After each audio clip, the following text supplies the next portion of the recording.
بسم اللہ الرحمن الرحیم۔ خلاصہ قرآن اور 22ویں پارے کے آغاز کے ساتھ آپ کی خدمت میں حاضر ہیں۔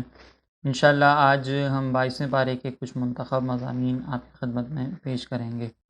22ویں پارے کا آغاز سورہ احزاب کی آیت نمبر 31 سے ہو رہا ہے، جبکہ اس کا اختتام سورہ یاسین کی آیت نمبر 20-21 پر ہو رہا ہے۔ سورہ احزاب کی آیت نمبر 31 میں اللہ رب العزت نے ازواج مطہرات کے درجات کو بیان فرمایا۔ سابقہ آیت میں اللہ تبارک و تعالی نے ازواج مطہرات سے فرمایا کہ اگر وہ کوئی کوتاہی کریں گی تو ان پر اللہ رب العزت کی طرف سے گرفت بھی سخت ہوگی، اور اس آیت مقدسہ میں اللہ رب العزت نے فرمایا کہ اور تم میں جو اللہ اور اس کے رسول کی فرما بردار رہے اور اچھے عمل کرے تو ہم اسے دوسروں سے دگنا ثواب دیں گے، اور ہم نے اس کے لیے عزت کی روزی تیار کر رکھی ہے۔ تو یہاں پر اللہ تعالیٰ نے فرمایا کہ جس طریقے سے ازواج مطہرات کو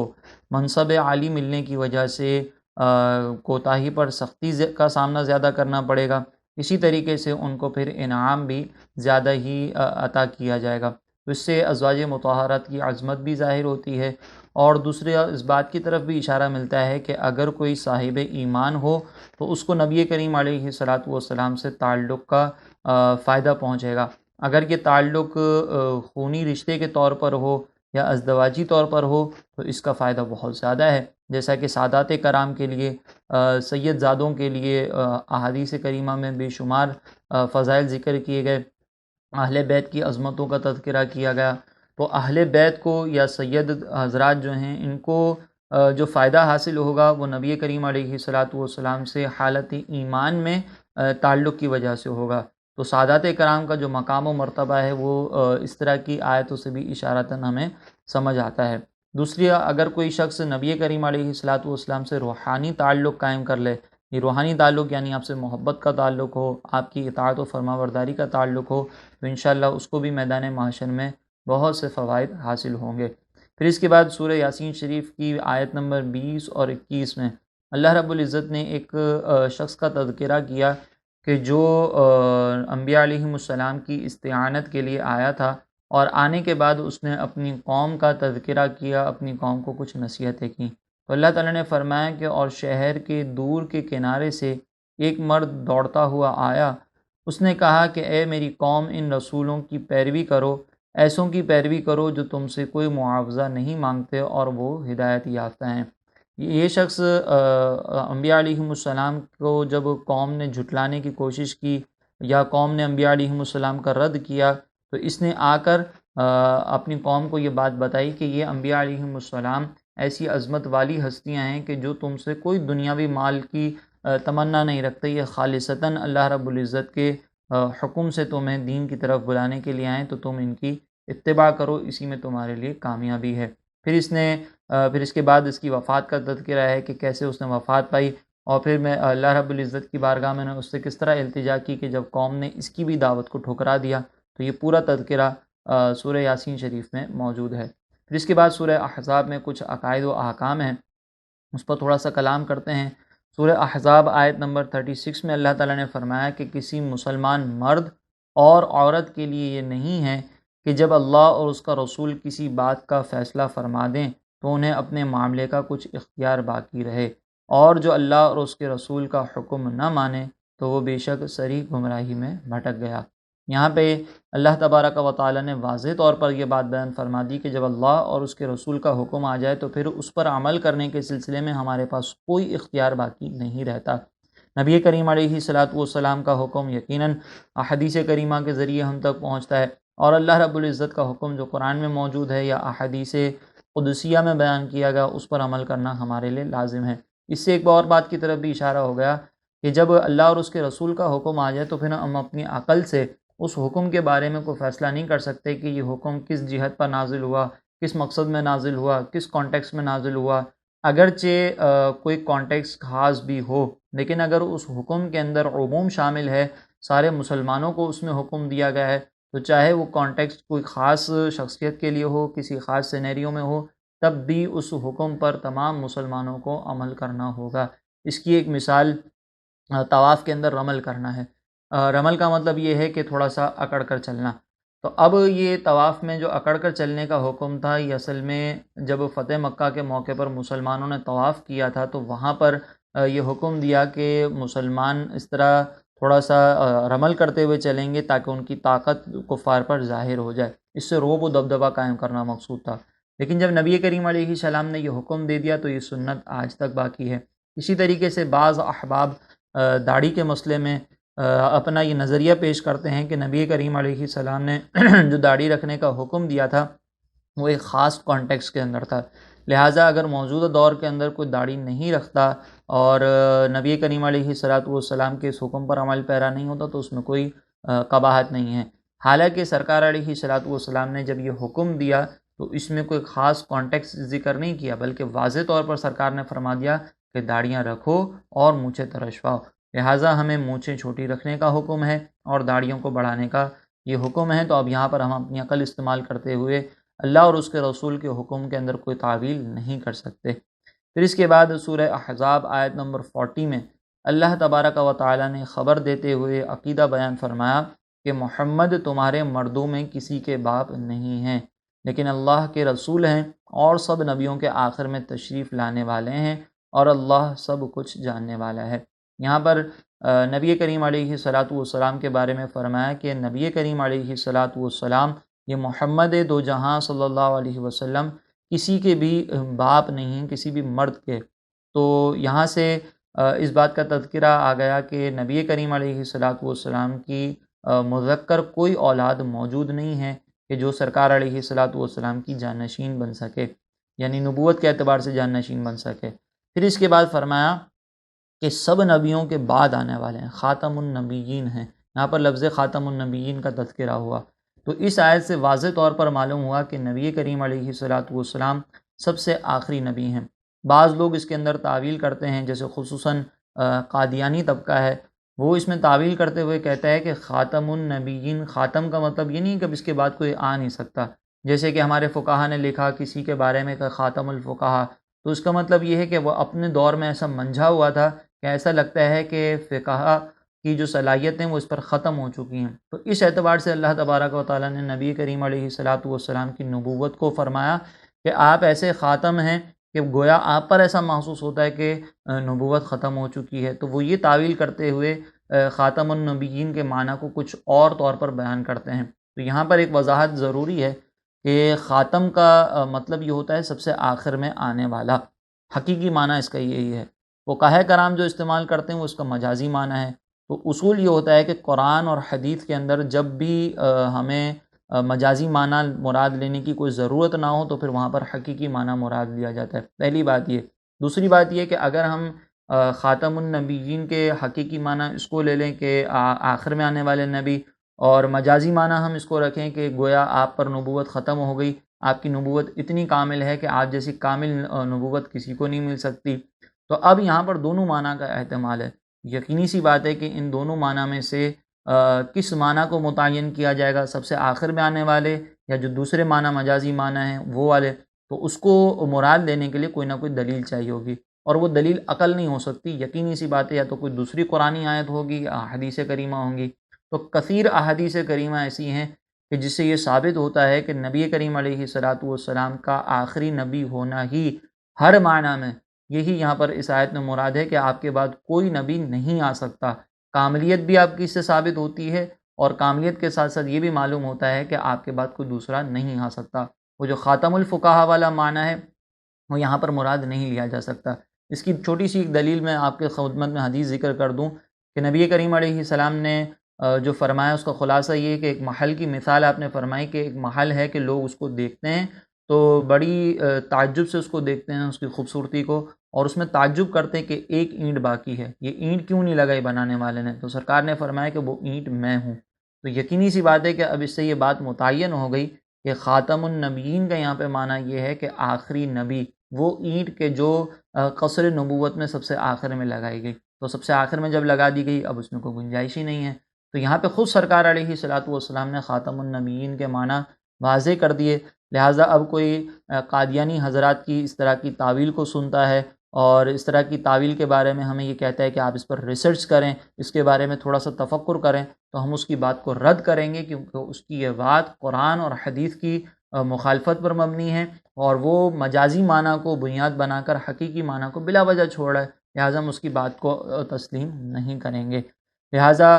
یہ مسلمانوں کا مسلمہ عقیدہ ہے کہ سرکار علیہ الصلاۃ والسلام سب سے آخری نبی ہیں۔ آپ کے بعد نہ تو کوئی ذلی نبی آئے گا، نہ کوئی بروزی نبی آئے گا، نہ کوئی تشریعی نبی آئے گا، نہ کوئی غیر تشریعی نبی آئے گا۔ کسی بھی معنی میں، کسی بھی مفہوم کے اندر کسی نبی کا آنا یہ جائز نہیں ہے۔ یہاں پر بعض لوگ یہ اعتراض کرتے ہیں کہ حضرت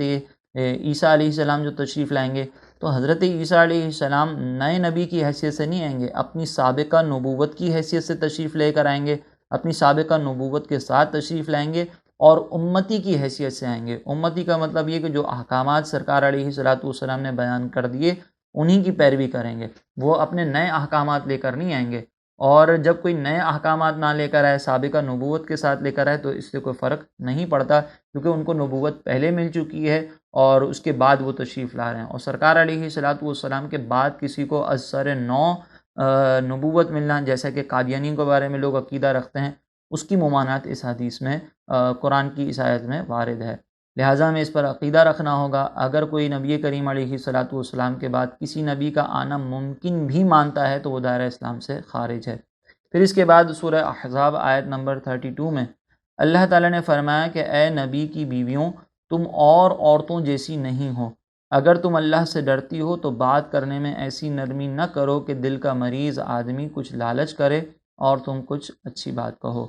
اس سے نبی کریم علیہ الصلاۃ والسلام کی ازواج کا ایک بڑا مقام و مرتبہ ثابت ہوتا ہے کہ ازواج مطہرات کا مقام و مرتبہ عام نیک عورتوں جیسا بھی نہیں ہے، ان کا مقام و مرتبہ بہت بلند ہے۔ پھر سرکار علیہ الصلاۃ والسلام کی ان ازواج کو اللہ تعالیٰ نے حکم دیا کہ تم اگر اللہ سے ڈرتی ہو تو اپنی باتوں کے اندر ایسی نرمی اختیار نہ کرو کہ جس سے کسی کا دل تمہاری طرف مائل ہو۔ اس سے پھر علماء کرام نے یہ نتیجہ اخذ کیا کہ خواتین کے لیے لازم ہے کہ وہ مردوں سے جب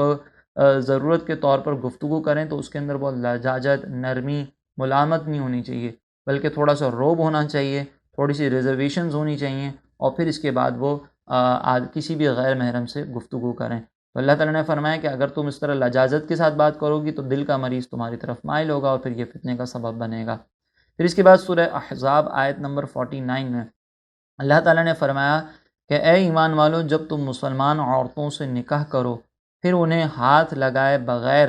طلاق دے دو تو ان پر تمہاری وجہ سے کوئی عدت نہیں جسے تم شمار کرو، تو انہیں فائدہ پہنچاؤ اور انہیں اچھے طریقے سے چھوڑ دو۔ یعنی مراد یہ ہے کہ اگر کسی نے کوئی نکاح کیا اور کسی خاتون کے ساتھ ازدواجی تعلق قائم ہونے سے پہلے یا خلوت صحیحہ جو ازدواجی تعلقات کے قائم مقام ہیں اس سے پہلے اگر کسی نے طلاق دے دی تو پھر یہاں پر عدت شمار نہیں ہوگی، یعنی عورت پھر بغیر عدت کے اگر چاہے تو کسی اور مقام پر نکاح کر سکتی ہے۔ خلوت صحیحہ جو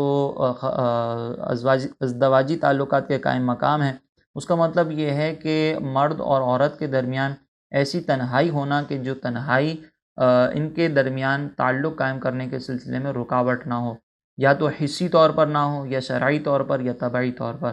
یہ 3 رکاوٹیں ہوتی ہیں۔ مثال کے طور پر اگر کوئی دروازہ کھلا ہوا ہے اور پبلک وہاں پر آنا جانا کر رہی ہے تو پبلک پلیس پر ان کے درمیان تعلق قائم نہیں ہو سکتا، تو لہٰذا اس کو بھی، ایسی تنہائی کو بھی کہ جہاں پر کسی کا آنا ممکن ہو، اس کو خلوت صحیحہ سے تعبیر نہیں کرتے۔ اسی طرح اگر مثال کے طور پر خاتون کو حیض ہے تو حیض کے اندر چونکہ تعلق قائم کرنا منع ہوتا ہے، اس بنیاد پر بھی یہ خلوت صحیحہ نہیں ہوگی۔ اور اگر خاتون کے ساتھ کوئی ایسی بیماری ہے کہ جس کی وجہ سے اس سے تعلق قائم کرنا ممکن نہیں، تو اسے بھی خلوت صحیحہ نہیں کہا جائے گا۔ یا خاتون روزے سے ہیں، اس کو بھی خلوت صحیحہ نہیں کہا جائے گا۔ تو اگر کسی کا خلوت صحیحہ قائم ہونے سے پہلے یا ازدواجی تعلق قائم ہونے سے پہلے طلاق ہو جاتی ہے تو پھر عورت پر عدت کرنا لازم نہیں ہوگا۔ پھر اس کے بعد سورہ احزاب آیت نمبر 56 میں اللہ تعالیٰ نے فرمایا کہ بے شک اللہ اور اس کے فرشتے نبی پر درود بھیجتے ہیں، اے ایمان والو ان پر درود اور خوب سلام بھیجو۔ یہاں پر اللہ تبارک و تعالیٰ نے سرکار دو جہاں صلی اللہ علیہ وسلم کی عظمت کا اظہار بھی فرمایا اور مومنین کو حکم بھی دیا کہ نبی کریم علیہ السلام پر درود اور سلام بھیجیں۔ یہاں پہ چند گزارشات آپ کی خدمت میں عرض کروں گا کہ جب یہ آیت مقدسہ ہمارے یہاں پر تلاوت کی جاتی ہے تو بعض لوگ اس آیت کو سننے کے بعد درمیان میں حق نبی کہتے ہیں، جیسے ان اللہ و ملائکتہ یصلون علی النبی، تو پھر پبلک کہتی ہے حق نبی، پھر اس کے بعد آگے مزید آیت کا حصہ بیان کیا جاتا ہے۔ تو اس سلسلے میں حکم شرع یہ ہے کہ اگر قرات کرنے والا یا یہ آیت پڑھنے والا مکمل طور پر بغیر کسی وقف کے اس آیت کو کنٹینیوٹی کے ساتھ پڑھے تو پھر یہ حق نبی نہیں کہنا چاہیے، کیونکہ وہ قرآن کی آیت کی تلاوت کر رہے ہیں اور دوران تلاوت ہم اپنی آواز کو بلند کر رہے ہیں، لہٰذا پھر درمیان میں حق نبی نہ کہا جائے۔ اگر دعا کرنے والا درمیان میں وقف کر لیتا ہے تو پھر اس کے بعد حق نبی کہنے میں کوئی حرج نہیں ہے۔ اس کا مطلب یہ ہے کہ نبی کریم علیہ الصلاۃ والسلام کا حق ہے کہ اللہ تبارک و تعالیٰ نے آپ کو اتنا بڑا مقام و مرتبہ دیا، تو پھر یقیناً فرشتوں کا آپ پر درود پڑھنا اور مومنین کو یہ حکم دینا کہ وہ درود پڑھیں تو یہ سرکار کا حق ہے، اس اعتبار سے کہنے میں کوئی حرج نہیں ہے۔ لیکن اس تفصیل کو ذہن میں رکھا جائے، اور وہ حضرات جو عموماً دعائیں وغیرہ کرواتے ہیں ان سے ہماری گزارش ہے کہ جب یہ آیت پڑھیں تو درمیان میں وقف کر لیا کریں، تاکہ اگر کسی کو مسئلے کا علم نہ ہو تو وہ پھر گناہ سے محفوظ رہ سکے۔ دوسری چیز، اس میں جب یہ آیت بیان کی جاتی ہے تو بعض لوگ جذباتی ہو کر کچھ ایسی چیزیں ذکر کر دیتے ہیں کہ جو نامناسب ہے، جیسے یہ کہنا کہ اللہ تبارک و تعالیٰ درود پڑھتا ہے۔ اللہ تبارک و تعالیٰ کے لیے پڑھنے کا لفظ استعمال کرنا مناسب نہیں ہے، زیادہ مناسب لفظ یہ ہے کہ ہم اللہ تبارک و تعالیٰ کے لیے بھیجنے کا لفظ استعمال کریں کہ اللہ اور اس کے فرشتے نبی کریم علیہ السلام پر درود بھیجتے ہیں۔ پڑھنے کا جب کہیں گے تو اس سے منہ کا، ہونٹوں کا، زبان کا سب کا تصور آ جائے گا، اور جس طرح ایک عام آدمی پڑھتا ہے اس طرح پڑھنے کا ایک تصور ہمارے ذہن میں قائم ہوگا، جو کہ مناسب نہیں۔ دوسری چیز یہ کہی جاتی ہے کہ دیکھیں یہ ایک ایسی عبادت ہے کہ جس میں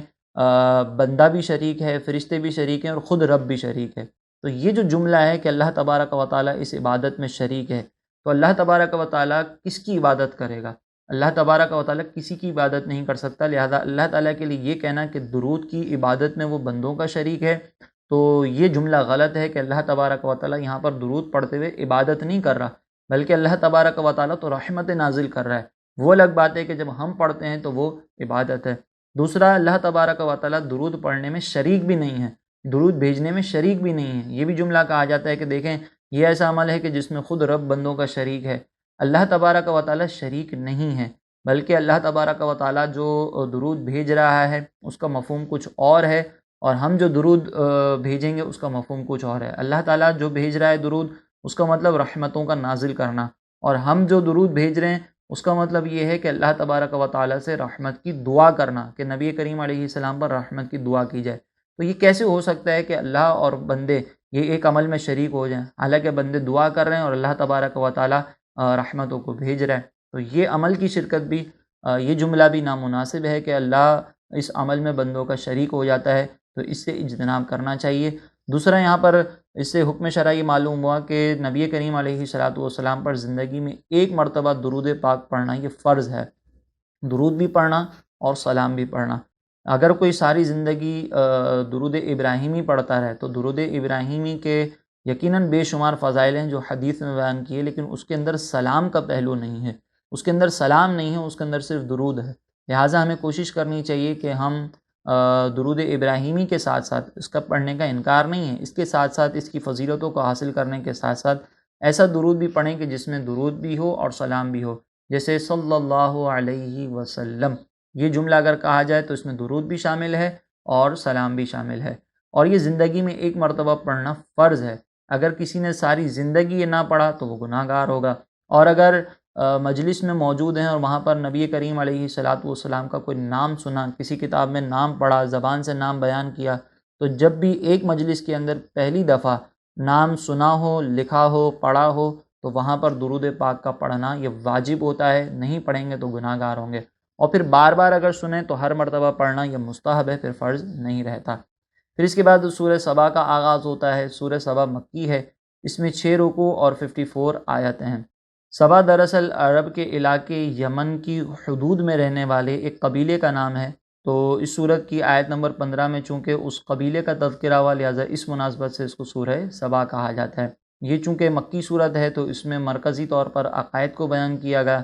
اس کے علاوہ اس سورت کی ابتدا میں اللہ تبارک و تعالیٰ کی حمد و ثنا بیان کی گئی، اور یہ بتایا گیا کہ کافر قیامت کا صاف انکار کرتے ہیں، تو قیامت کے قائم ہونے پر اللہ تبارک و تعالیٰ نے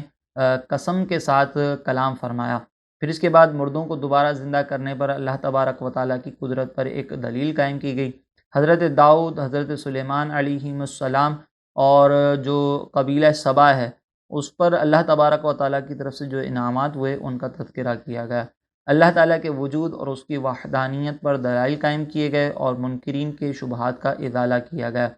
رسول اکرم صلی اللہ علیہ وسلم کی رسالت کے عموم کو بیان کیا گیا اور یہ بتایا گیا کہ ہر زمانے میں مالدار کافروں نے ہی اپنے نبیوں کو جھٹلایا تھا۔ تو یہ بیان کیا گیا کہ مشرکین قرآن پاک کا انکار کرتے ہیں اور ان کے گمان میں قرآن پاک اللہ رب العزت کی وحی نہیں بلکہ کسی کی اپنی بنائی ہوئی کتاب ہے، اور کفار کے پھر اس نظریے کا رد کیا گیا۔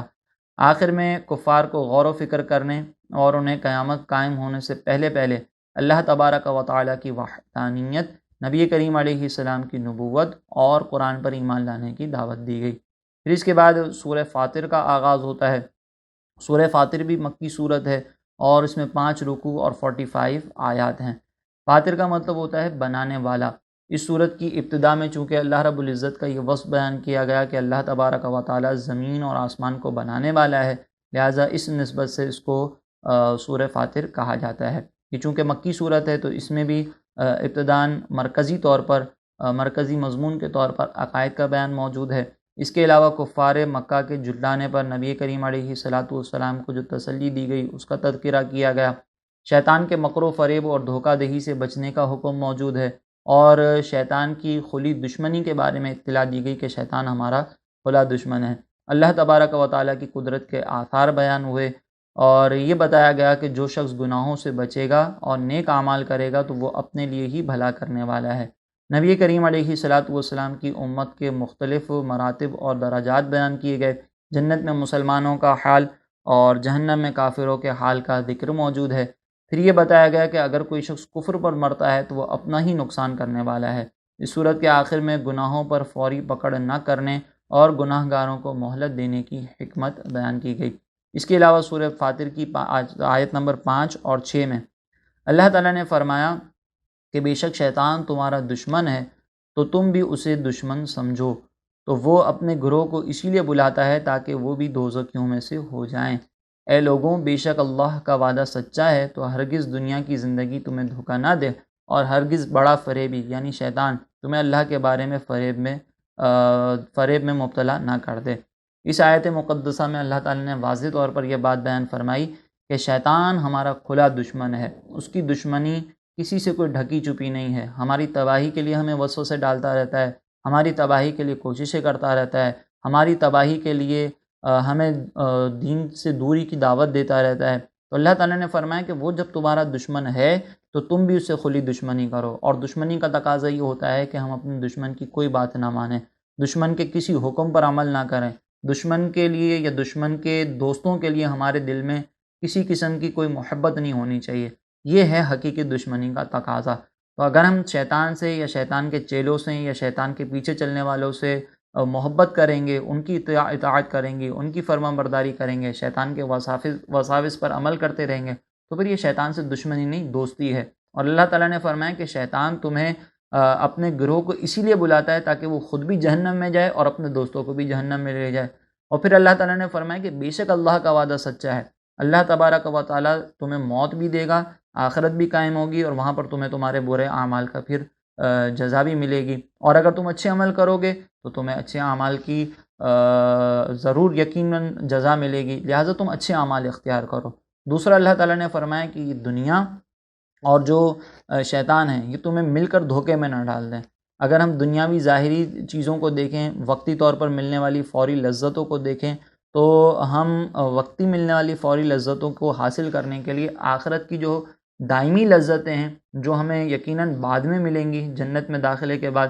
تو اس کو ہم بھلا بیٹھیں گے۔ تو اس طرح جو دائمی نعمتیں ہیں، دائمی لذتیں ہیں، اس کو حاصل کرنے کے لیے اگر ہمیں وقتی طور پر یہ عارضی لذتوں کو چھوڑنا پڑے تو یہی عقل مندی ہے، ورنہ یہ دنیا ہمیں دھوکے میں ڈال دے گی۔ ہم ان عارضی لذتوں کا حاصل کرنے کے چکر میں اگر رہے تو پھر وہ جو دائمی لذتیں ہیں وہ بھی ہمارے ہاتھ سے نکل جائیں گی، اور یہ جو عارضی لذتیں ہیں تو ویسے ہی فنا ہونا ہے، تو یہ بھی ہمیں پھر بعد میں کام نہیں آئیں گی۔ لہٰذا یہ دنیا فریب میں ڈالنے والی ہے۔ شیطان اس فریب میں مبتلا کرنے کے لیے طرح طرح کے وساوس، طرح طرح کے ہیلے ہمارے سامنے لے کر آتا ہے، لہٰذا اب بھی وقت ہے، فوراً سے پیشتر توبہ کر کے اللہ کی بارگاہ میں رجوع کریں اور اچھے اعمال کی طرف فوراً سے راغب ہونا چاہیے۔ پھر اس کے بعد سورہ فاطر آیت نمبر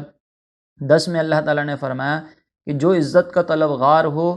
تو ساری عزت اللہ ہی کے پاس ہے، پاکیزہ کلام اسی کی طرف بلند ہوتا ہے اور نیک عمل کو وہی بلند کرتا ہے، اور وہ لوگ جو برے مکر و فریب کرتے ہیں ان کے لیے سخت عذاب ہے اور ان کا مکر و فریب برباد ہوگا۔ یہاں پہ اللہ تعالیٰ نے واضح طور پر ہمیں یہ بات بیان کر دی کہ اگر تمہیں عزت چاہیے تو اللہ رب العزت سے طلب کرو، اگر عزت چاہیے تو اللہ رب العزت کی بارگاہ میں رجوع کرو۔ عزت کے حصول کے لیے کسی کافر کی غلامی کرنا، عزت کے حصول کے لیے کسی کی خوشامدیں کرنا، عزت کے حصول کے لیے جائز ناجائز کام سارے اختیار کر لینا، عزت کے حصول کے لیے نیک اعمال کو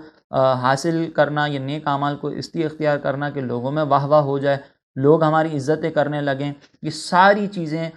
قابل مذمت ہیں۔ عزت صرف اللہ رب العزت کے دست قدرت میں ہے، عزت صرف دینے والا اللہ ہی ہے۔ لہٰذا اللہ تعالیٰ نے فرمایا کہ تم ساری عزتیں اللہ سے طلب کرو، اگر تم عزت کے طلبگار ہو تو عزت وہی دینے والا ہے۔ اور پھر فرمایا کہ پاکیزہ کلام اسی کی طرف بلند ہوتا ہے، اگر تم اچھی بات کرو گے تو وہ کلام اسی کی طرف بلند ہوگا، اور نیک عمل اللہ رب العزت ہی اس کو بلندی عطا کرتا ہے۔ اگر کوئی چاہتا ہے کہ میرا نیک عمل اللہ کی بارگاہ میں مقبول ہو جائے تو پھر وہ دنیا والوں کی رضا حاصل کرنا چھوڑ دے اس نیک مقصد سے۔ اگر کوئی عزت چاہتا ہے تو وہ نیک عمل اس لیے اختیار نہ کریں کہ لوگ میرے بارے میں اچھا کلام کرنا شروع کر دیں، لوگ میری برائیوں پر پردہ ڈالنا شروع کر دیں، نہیں، لوگوں سے تمنا چھوڑیں، ساری عزتیں دینے والی ذات اللہ کی ہے۔ اگر آپ عزتیں چاہتے ہیں، اگر آپ بلندیاں چاہتے ہیں تو اللہ رب العزت کی عبادت کریں، اس کی بندگی کریں۔ سابقہ اگر کوئی ذلت بھی ہوگی تو اللہ تعالیٰ اس ذلت کو بھی عزت میں بدل دے گا، شرط یہ ہے کہ اعمال اخلاص کے ساتھ کیے جائیں۔ پھر اس کے بعد سورہ یاسین کا آغاز ہوتا ہے۔ سورہ یاسین شریف مکی صورت ہے اور اس میں 5 رکوع اور 83 آیات ہیں۔ اس کی ابتدا چونکہ حروف مقطعات میں سے ایک حرف یاسین سے ہوتی ہے، اس مناسبت سے اس کو یاسین شریف کہا جاتا ہے۔ ترمذی شریف کی یہ روایت ہے کہ حضرت انس بن مالک رضی اللہ تعالیٰ عنہ فرماتے ہیں کہ آقا دو جہاں صلی اللہ علیہ وسلم نے فرمایا کہ ہر چیز کے لیے قلب ہے، اور قرآن کا قلب، قرآن کا دل سورہ یاسین ہے، اور جس نے سورہ یاسین پڑھی تو اللہ تبارک و تعالیٰ اس کے لیے 10 بار قرآن پڑھنے کا ثواب لکھ دیتا ہے۔ اس کا مرکزی مضمون چونکہ یہ مکی صورت ہے تو اس میں بھی عقائد کو بیان کیا گیا۔ اس کے علاوہ اس صورت کی ابتدا میں اللہ تبارک و تعالیٰ نے قرآن کی قسم کھا کر فرمایا کہ نبی کریم علیہ الصلاۃ والسلام سب جہانوں کو پالنے والے رب کے سچے رسول ہیں، اور ان کی رسالت سے لوگ 2 گروہوں میں تقسیم ہو گئے۔ ایک گروہ عناد اور دشمنی کرنے والا ہے، جبکہ دوسرا ایمان والا ہے جس نے نبی کریم علیہ الصلاۃ والسلام کی دعوت کو قبول کیا، خیر اور ہدایت حاصل ہونے کی توقع پر انہوں نے عمل کیا، اور پھر وہ اللہ رب العزت کی بارگاہ میں کامیاب ہوئے۔ پھر اس کے بعد ایک بستی انطاکیہ کے لوگوں کی مثال بیان کی گئی جنہوں نے یکے بعد دیگر رسولوں کو جھٹلایا اور ان کا مذاق اڑایا، اور جو انہیں رسولوں کو جھٹلانے پر نصیحت کرنے آیا تھا تو اس شخص کو لوگوں نے شہید کر دیا۔ نصیحت کرنے والا جنت میں داخل ہوا اور اسے شہید کرنے والوں پر اللہ تبارک و تعالیٰ کا عذاب نازل ہوا۔ کفار مکہ کو سابقہ امتوں کی ہلاکت کے بارے میں بتا کر اس بات سے ڈرایا گیا کہ اگر انہوں نے بھی سابقہ کفار جیسی روش نہ چھوڑی تو ان پر عذاب نازل ہو سکتا ہے۔ مردوں کو دوبارہ زندہ کرنے پر، اللہ رب العزت کی قدرت اور اس کی وحدانیت پر، بنجر زمین کو سرسبز کرنے، رات اور دن کے آنے جانے، سورج اور چاند کو مسخر کیے جانے اور سمندروں میں کشتیوں کے چلنے سے استدلال کیا، اور ان حقائق کا انکار کرنے والے کافروں کو دنیا اور آخرت میں عذاب کی وعید سنائی گئی۔ اللہ تبارک و تعالیٰ نے آخر میں اپنے حبیب کریم علیہ الصلاۃ والسلام کے شاعر ہونے کی نفی کی اور یہ بتایا کہ وہ قرآن کے ذریعے اللہ کے عذاب سے ڈرانے والے ہیں اور اس بات کی خبر دینے والے ہیں کہ لوگوں کو اللہ تبارک و تعالیٰ کی نعمتوں پر شکر ادا کرنا چاہیے۔ تو یہ سورہ یاسین کے کچھ اہم مضامین تھے، سورہ یاسین کے کچھ اجمالی مضامین تھے۔ انشاءاللہ کل 23ویں پارے کے منتخب مضامین کے ساتھ آپ کی خدمت میں حاضر ہوں گے۔ تب تک کے لیے ہمیں اجازت عطا فرمائیں۔ وما علینا الا البلاغ المبین۔